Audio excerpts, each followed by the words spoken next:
Assalamualaikum warahmatullahi wabarakatuh. Alhamdulillah. Allahumma salli ala Muhammad wa ala ali Muhammad. Anak-anak yang Bapak sayangi, kelas 4 Madrasah Ibtidaiyah Min 1 Berau. Hari ini kita akan belajar mata pelajaran sejarah kebudayaan Islam. Pada pertemuan sebelumnya, kita telah mempelajari sifat-sifat Nabi Muhammad SAW sebagai rahmat bagi semesta alam.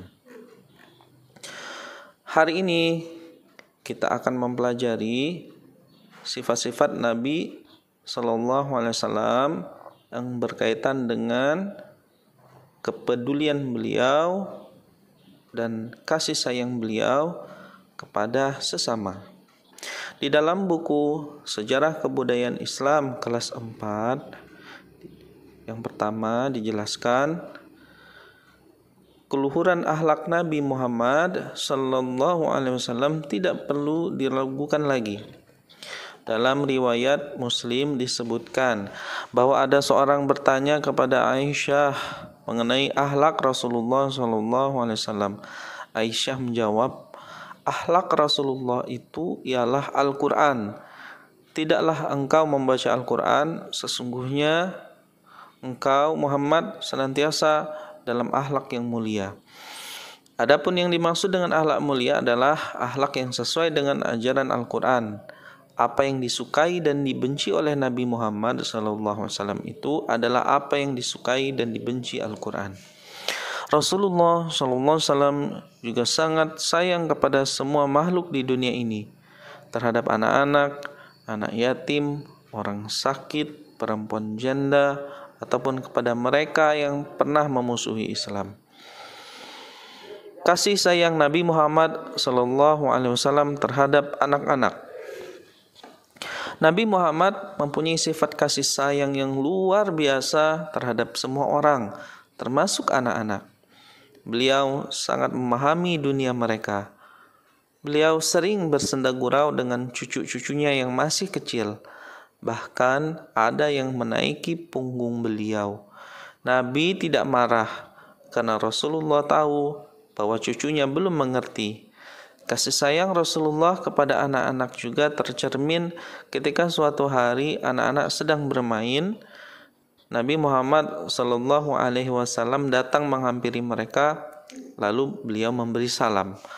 Rasulullah juga sering melepaskan kerinduan kepada anak-anak ketika pulang dari bepergian. Mereka diajak bermain-main dan bersenda gurau karena lama tidak bertemu. Kasih sayang Nabi terhadap anak yatim. Tahukah kalian siapa anak yatim itu?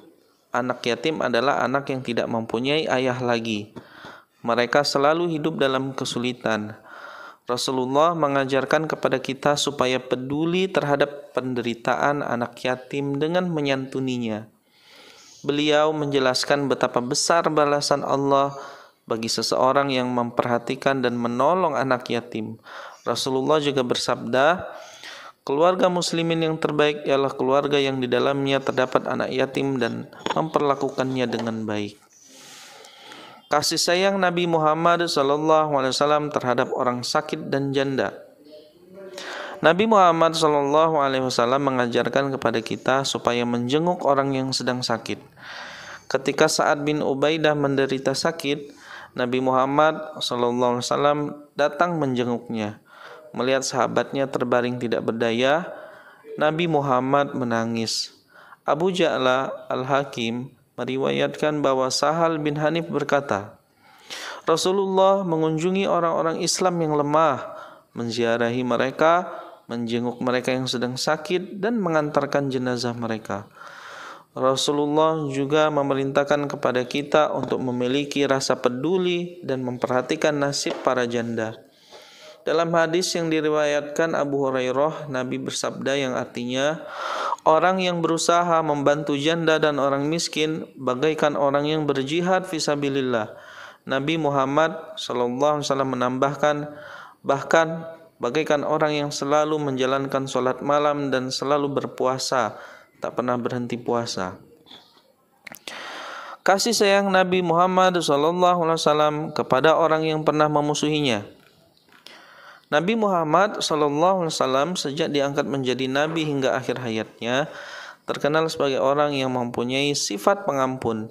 Mereka sering melakukan tekanan-tekanan, namun Rasulullah tidak memiliki rasa dendam karena beliau diutus oleh Allah bukan sebagai orang pemarah atau pengutuk, tetapi sebagai seorang pengasih dan penyayang. Diriwayatkan bahwa ketika Nabi Muhammad SAW dilukai wajahnya dan dipecahkan giginya oleh pihak musuh dalam perang Uhud, sebagian sahabatnya sangat marah melihat peristiwa yang menyedihkan itu.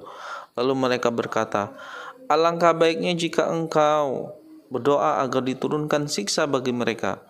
Lalu Nabi Muhammad SAW menjawab, "Sesungguhnya aku tidak diutus sebagai pengutuk, tapi aku diutus sebagai penyeru kepada petunjuk yang benar dan rahmat. Ya Allah, tunjukkanlah kepada kaumku, karena sesungguhnya mereka tidak mengetahui." Demikianlah di antara sifat kasih sayang Rasulullah terhadap orang yang pernah menyakitinya. Demikian juga ketika Nabi Muhammad SAW menaklukkan kota Mekah, beliau dengan kasih sayang mengampuni banyak kaum kafir Quraisy yang sangat memusuhi dakwah Islam. Beliau sudah memaafkan mereka karena mereka menyerah dan memeluk agama Islam. Di antaranya ada Abu Sufyan bin Harb. Demikianlah akhlak mulia Nabi kita SAW. Semoga kita dapat meneladaninya, menjadi pribadi yang penuh kasih dan sayang, menyayangi yang kecil, menghormati yang lebih tua, hormat, bakti kepada kedua orang tua dan guru, menjadi pribadi yang selalu menebar kasih sayang. Assalamualaikum warahmatullahi wabarakatuh.